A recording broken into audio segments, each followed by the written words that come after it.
Praise the lord. ప్రభువైన యేసుక్రీస్తు నామములో మీకు శుభములు. ఈ దినం కొరకైన దేవుని వాగ్దానము, ఏ తెగులును నీ గుడారమును సమీపించదు. కీర్తనలు 91వ అధ్యాయం 10వ వచనం.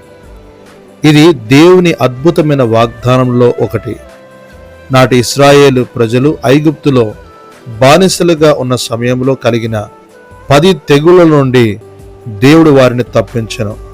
నాడు వారి విషయంలోనే కాదు, నేడు మన చుట్టూ ఎన్నో శోధనలు, ఉపద్రవాలు ప్రబలుతూ ఉన్నాయి. అయితే దేవుని వాగ్దానం నమ్మదగినది గనక ఆయన వాటన్నిటిలో నుండి మనల్ని తప్పించుచూ ఉన్నాడు. రాబో తెగుళ్ళలో నుండి కూడా మనల్ని భద్రపరచువాడై ఉన్నాడు. కారణం, ఆయన మన ప్రభువు, మన కాపరి.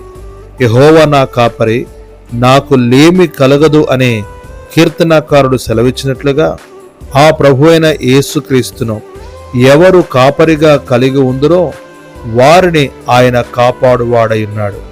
యేసుక్రీస్తు ప్రభు ఈ లోకంలో ఉన్నప్పుడు శత్రువైన సాతాను యొక్క ప్రతి తంత్రమును ఆయన జయించాడు. కనుక శోధనలో ఉన్న వారికి సహాయం చేసి ఆయన వారికి జయంనిచ్చును. శత్రువు దాడి చేయ చూసినను ఆయన సైన్యములకు అధిపతి గనక అపవాదిని అణచివేయవాడైనాడు.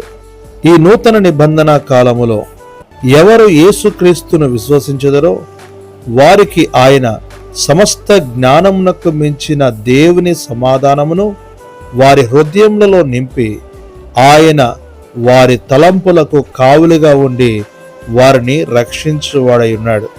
మరి నీవు యేసుక్రీస్తును నీ కాపరిగా, నీ సొంత రక్షకునిగా కలిగి ఉన్నావా? లేనిచో ఈ దినమే ఆయనను అంగీకరించుము. ప్రభు నీకు సహాయం చేయనుగాక. ఆమెన్.